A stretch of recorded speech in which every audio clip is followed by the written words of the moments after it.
আমাদের এই অবস্থানটিকে যদি একটি কাল্পনিক ক্লাসরুম হিসেবে ধরে নেওয়া হয়, তাহলে আমরা গত ক্লাসে জেনেছিলাম যে আমাদের প্রকৃতিতে তো অজস্র উদ্ভিদ থাকে এবং সেই সমস্ত উদ্ভিদ সম্পর্কে জানার জন্য বিজ্ঞানীরা উদ্ভিদ রাজ্যকে দুই ভাগে ভাগ করেছিলেন। একটি হচ্ছে সপুষ্পক উদ্ভিদ, অর্থাৎ যাদের ফুল হয়, এবং আরেকটি হচ্ছে অপুষ্পক উদ্ভিদ, যাদের ফুল হয় না। আমরা এটাও জেনেছিলাম যে গুপ্তবীজি এবং ব্যক্তবীজির মধ্যে প্রধান পার্থক্য কী। সুমন, তুমি আমাকে বলো যে পাইনাস এবং সাইকাস এগুলো কি ধরনের উদ্ভিদ? একদম ঠিক বলেছ, এগুলো হচ্ছে ব্যক্তবীজি বা জিমনোস্পার্ম। অন্যদিকে আমরা জেনেছিলাম এটাও যে ধান গাছ, গম গাছ এগুলো হচ্ছে গুপ্তবীজি উদ্ভিদ এবং এরা হচ্ছে একবীজপত্রী। এবার তুমি ভাবো, আমাদের প্রকৃতিতে এত যেরকম উদ্ভিদ রয়েছে সেরকম তো অজস্র প্রাণীও রয়েছে। এবার এই এত প্রাণী সম্পর্কে জানা কি আমাদের পক্ষে সম্ভব? উত্তর হচ্ছে না।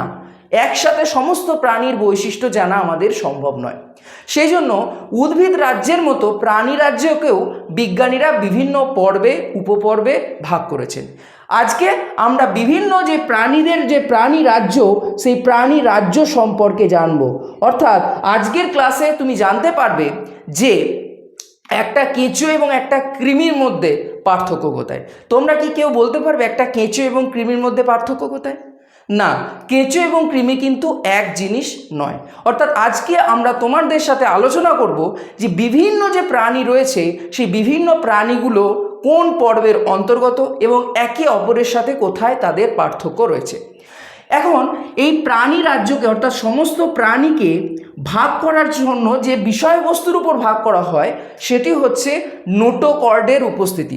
এখন তাহলে তোমাদের মনে প্রশ্ন জাগবে যে নোটোকর্ড কী? না, যেমন তুমি ভাবো একটা বীজ থেকে যেমন গাছ তৈরি হয়, ঠিক সেই রকম এই যে নোটোকর্ড, এই নোটোকর্ড যদি থাকে, সেই নোটোকর্ড থেকেই বাস্তবে আমাদের মেরুদণ্ড তৈরি হয়। অর্থাৎ যেটা ভ্রূণাবস্থায় নোটোকর্ড, সেটাই পরিণত অবস্থায় মেরুদণ্ড। এবার এই মেরুদণ্ডের উপস্থিতির উপর ভিত্তি করে সমস্ত প্রাণীকে দুই ভাগে ভাগ করা হয়। যাদের মেরুদণ্ড থাকে না, অর্থাৎ যাদের নোটোকর্ড থাকে না, তাদেরকে বলে অমেরুদণ্ডী। আবার যাদের মেরুদণ্ড থাকে, অর্থাৎ যাদের নোটোকর্ড বর্তমান, তাদেরকে বলে মেরুদণ্ডী। তাহলে এবার মেরুদণ্ডী থাকার ফলে কি সুবিধা হয়? না, তুমি ভাবো আমাদের মেরুদণ্ড আছে বলেই কিন্তু আমরা সোজা হয়ে দাঁড়াতে পারছি, যেটাকে আমরা শির দ্বারা বলছি। তার মধ্যেই রয়েছে কি মেরুদণ্ড। কিন্তু ভাবো তুমি একটা কখনোই কেঁচোকে দেখবে না যে সোজা হেঁটে হেঁটে চলে যাচ্ছে। তার কারণ কেঁচোর মধ্যে কিন্তু সেরকম কোনো নোটোকর্ড বা মেরুদণ্ড থাকে না। সেই জন্য কেঁচো, তারপরে আরশোলা, এগুলো হচ্ছে সবাই অমেরুদণ্ডী। এবার আমরা জানি যে অমেরুদণ্ডী এবং মেরুদণ্ডীর মধ্যে কি কি ডিফারেন্স রয়েছে সেগুলো আমরা জানবো, এবং আমরা জানবো যে কোন পর্বের মধ্যে কোন প্রাণী অন্তর্ভুক্ত।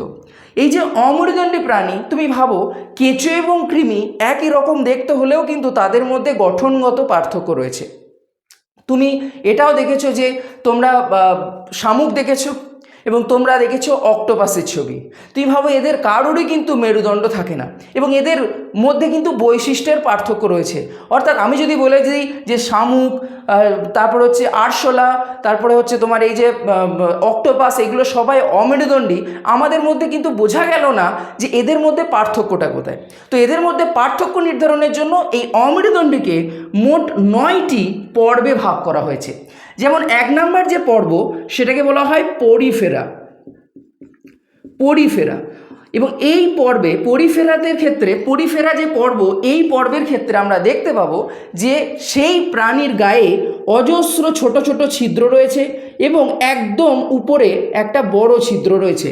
এই যে ছোট ছোট ছিদ্র রয়েছে এগুলোকে বলা হয় অস্টিয়া।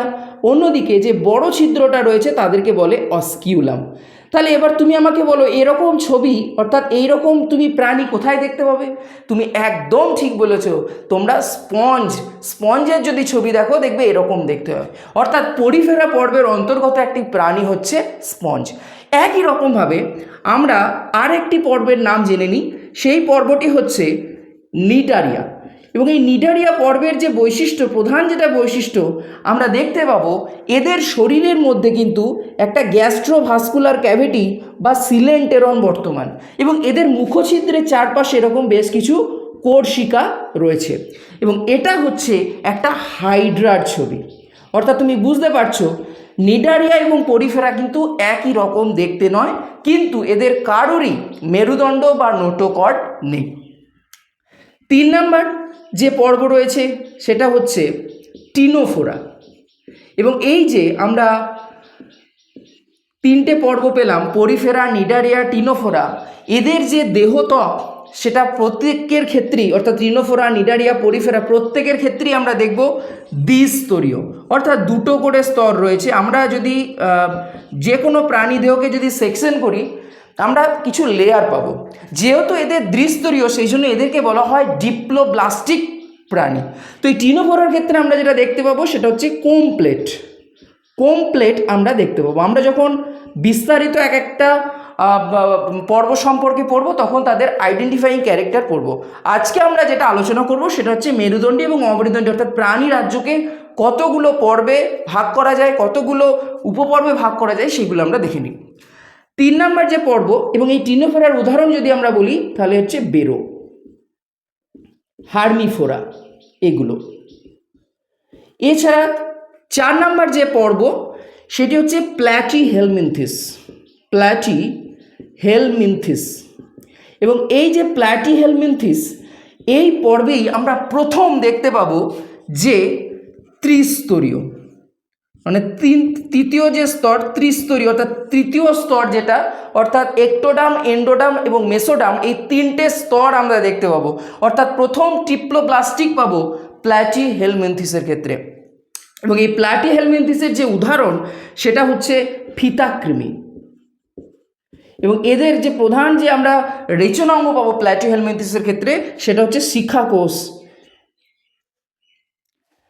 এরপরে 5 নাম্বার যে পর্ব আমরা পাবো অমেরুদণ্ডীর মধ্যে সেটি হচ্ছে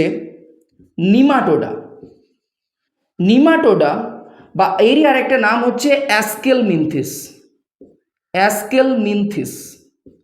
এবার এই যে নিমাটোডা বা অ্যাস্কেলমিনথিস, এটা হচ্ছে আমরা উদাহরণ হিসেবে যেগুলো কৃমি পাই, যেমন কৃমি বলতে গোল কৃমি, যেটা অ্যাসকারিস গোল কৃমি, সেই গোল কৃমি হচ্ছে নিমাটোডা বা অ্যাস্কেলমিনথিস, এবং এদের ক্ষেত্রে প্রধান যে আইডেন্টিফাইং ক্যারেক্টার আমরা দেখতে পাই সেটা হচ্ছে ছদ্মশীলম, মানে এদের ক্ষেত্রে যে দেহ গহ্বরটা সেটা দেখব যেটা প্রকৃত দেহ গহ্বর সেরকম নয়। আমরা যখন অ্যাস্কেলমিনথিস বা নিমাটোডা নিয়ে বিস্তারিত পড়বো তখন সেটা আমরা আলোচনা করব। 6 নাম্বার যে পর্ব পাবো সেটি হচ্ছে অ্যানিলিডা পর্বের অন্তর্গত একটি প্রাণী হচ্ছে কেঁচো।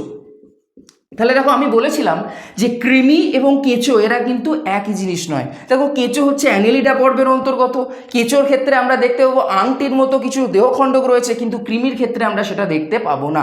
কৃমির ক্ষেত্রে দেখো আমরা ছদ্মশীলম দেখতে পাবো, কিন্তু কেঁচোর ক্ষেত্রে সেটা দেখতে পাবো না। 7 নাম্বার যে পর্বটি রয়েছে সেটি হচ্ছে মোলাস্কা, এবং এই মোলাস্কার ক্ষেত্রে আমরা দেখতে পাবো ম্যান্টেল পর্দা রয়েছে, এবং মোলাস্কার যে উদাহরণ সেটা হচ্ছে শামুক। দেখো শামুক আর কেঁচো কি একই রকম দেখতে? একদমই না। তাহলে দেখো শামুক হচ্ছে মোলাস্কা পর্বের অন্তর্গত, অন্যদিকে কেঁচো হচ্ছে অ্যানিলিডা পর্বের অন্তর্গত। 8 নাম্বার যে আমরা পর্ব পাবো সেটি হচ্ছে আর্থ্রোপোডা, এবং এই সমস্ত যে সন্ধিপদ প্রাণী, সমস্ত যে পতঙ্গ, সেগুলো সবই আর্থ্রোপোডা, যেমন আরশোলা হচ্ছে আর্থ্রোপোডা অন্তর্গত। এবং 8 নাম্বার হলো 9 নাম্বার যে আমরা পর্ব পাবো সেটা হচ্ছে একাইনোডার্মাটা, এবং এই যে একাইনোডার্মাটা এর যে উদাহরণ সেটি হচ্ছে তারা মাছ। দেখো তারা মাছকে মাছ বললেও এটা কিন্তু মাছ নয়, এবং এই একাইনোডার্মাটা হচ্ছে এমন একটা পর্ব যে পর্বের অন্তর্গত সমস্ত প্রাণী কিন্তু সামুদ্রিক, এবং এদেরকে বলা হয় কণ্টকত্বকী প্রাণী, তার কারণ এদের গায়ে কিছু কাঁটার মতো অংশ থাকে। এবং 10 নাম্বার যে আমরা পর্বটি পাবো সেটি হচ্ছে হেমিকর্ডাটা, অর্থাৎ হেমিকর্ডাটা মানে বুঝতে পারছো তারা কিন্তু মেরুদণ্ডী নয়, অমেরুদণ্ডী, বাট হেমি মানে কি অর্ধ, অর্থাৎ আমরা কর্ডাটার মতো কিছু বৈশিষ্ট্য দেখতে পাবো। যেমন এই ক্ষেত্রে আমরা প্রোবোসিস দেখতে পাবো, এক্ষেত্রে যে উদাহরণ যেমন ব্যালানোগ্লোসাস, ব্যালানোগ্লোসাস। তাহলে আমরা যে মেরুদণ্ড পেলাম কার উপর ভিত্তি করে?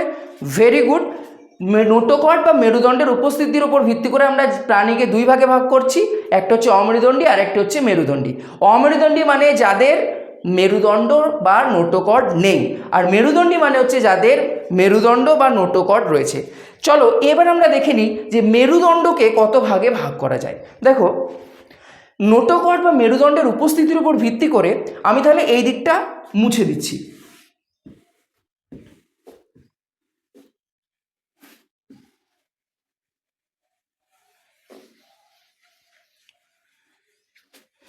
এবার আমরা দেখি যে মেরুদণ্ডীকে আমরা কত রকম ভাগে ভাগ করা যায়। না, মেরুদণ্ডী প্রাণীকে আমরা মূলত 3 ভাগে ভাগ করা হয়। কি কি? মেরুদণ্ডেরই আরেকটা নাম হচ্ছে কর্ডাটা। কর্ডাটা মানে যাদের মেরুদণ্ড রয়েছে, বা কর্ডেটস আমরা বলি মেরুদণ্ডীদের। তো কর্ডাটাকে আমরা মূলত 3 ভাগে ভাগ করি। একটাকে বলা হয় ইউরোকর্ডাটা, একটিকে বলা হয় সেফালোকর্ডাটা, এবং আরেকটি হচ্ছে ভার্টিব্রাটা। ইউরোকর্ডাটা মানে এরা মেরুদণ্ডী, কিন্তু এদের যে নোটোকর্ড, যেটা আমি বললাম যেখান থেকে মেরুদণ্ড তৈরি হয়, সেই নোটোকর্ড শুধুমাত্র থাকে লার্ভা দশায়। এবং লার্ভা দশায় থাকে কোথায়? না, শুধুমাত্র লেজের শেষ প্রান্তে। লেজের শেষ প্রান্তে আমরা দেখতে পাবো যে এদের ক্ষেত্রে নোটোকর্ড রয়েছে। এরা হচ্ছে ইউরোকর্ডাটা। অর্থাৎ আমরা বুঝতে পারছি যে মেরুদণ্ডে মানেই যে মেরুদণ্ড থাকবে এবং মেরুদণ্ডটা যে পরিণত অবস্থাতেও থাকবে তার কোনো মানে নেই। অর্থাৎ ইউরোকর্ডাটার ক্ষেত্রে আমরা দেখতে পাচ্ছি যে নোটোকর্ড কখন থাকবে? একদম ঠিক, সেটা হচ্ছে একদম লার্ভা দশার লেজের শেষ প্রান্তে। এবং এর যদি আমরা উদাহরণ দেখি, এর উদাহরণ হচ্ছে অ্যাসিডিয়া। সেফালোকর্ডাটা যেটা, তাদের ক্ষেত্রে নোটোকর্ড থাকে একদম তোমার মস্তিষ্কের নিচে থেকে শুরু করে লেজ পর্যন্ত, এবং যেটা থাকে লার্ভা দশায়। এদের কিন্তু মেরুদণ্ড তৈরি হয় না, বাট নোটোকর্ড থাকে। 2 নম্বর যেটা এদের প্রধান আইডেন্টিফাই ক্যারেক্টার, এদের ক্ষেত্রে আমরা মায়োটোম পেশি পাবো। এদের মায়োটোম পেশি থাকে। এবং এই সেফালোকর্ডাটার অন্তর্ভুক্ত একটি প্রাণীর উদাহরণ হচ্ছে অ্যামফিঅক্সাস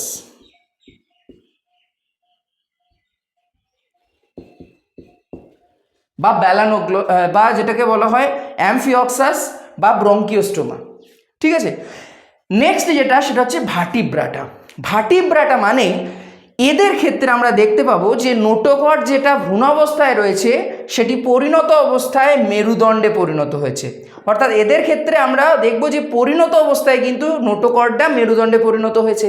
এবং এই ভার্টিব্রাটাকে আমরা পুনরায় আবার, তাহলে এটা ছিল কি মেরুদণ্ডী বা কর্ডাটা, এটা ছিল কি না এর আন্ডারে এগুলো ছিল, এটা ছিল পর্ব, এগুলো পেলাম উপপর্ব।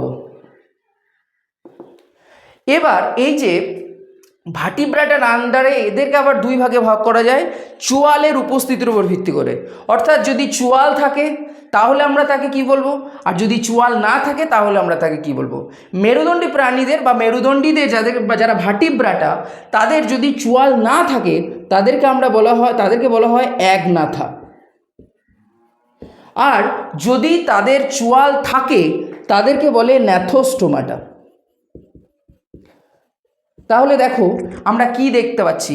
আমরা দেখতে পাচ্ছি মেরুদণ্ডী প্রাণী 3 রকমের হয়, অর্থাৎ 3টে পর্ব রয়েছে। একটি হচ্ছে ইউরোকর্ডাটা, সেফালোকর্ডাটা, ভার্টিব্রাটা।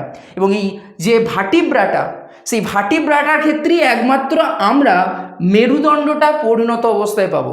সেই জন্য বলা হয় সমস্ত ভার্টিব্রাটাই কর্ডাটা, কিন্তু সমস্ত কর্ডাটা ভার্টিব্রাটা নয়। তার কারণ দেখো, এরাও হচ্ছে কর্ডাটা কিন্তু ভার্টিব্রাটা নয়, তার কারণ এদের মেরুদণ্ড পরিণত অবস্থায় থাকে না। তো এই যে একনাথা, এদের ক্ষেত্রে দেখবো চোয়াল থাকে না, যেমন ল্যাম্প্রে, হ্যাগফিশ এগুলো। আর যেগুলো ন্যাথোস্টোমাটা, তাদের চোয়াল থাকে। এই ন্যাথোস্টোমাটাদের আবার আমরা বিভিন্ন শ্রেণীতে ভাগ করা হয়। যেমন এই ন্যাথোস্টোমাটারই আমরা একটা শ্রেণী পাবো যেটা হচ্ছে মৎস্য,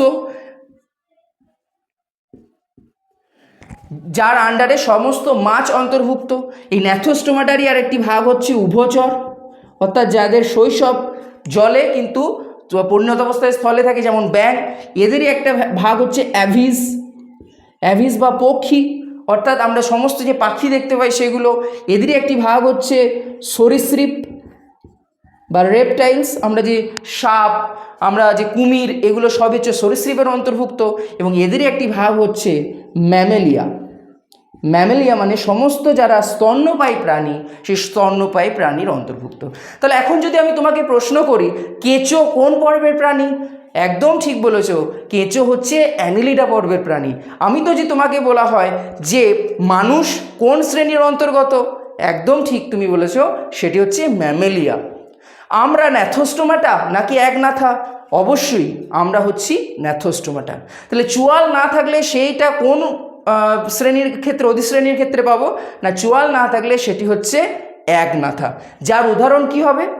ঠিক, তুমি একদম মনোযোগ দিয়ে শুনেছ, সেটি হচ্ছে ল্যাম্প্রে, হ্যাগফিশ। তাহলে আজকে আমরা দেখলাম যে প্রাণীকে আমরা মেরুদণ্ডী এবং অমেরুদণ্ডী হিসেবে বিভিন্ন ভাগে ভাগ করলাম।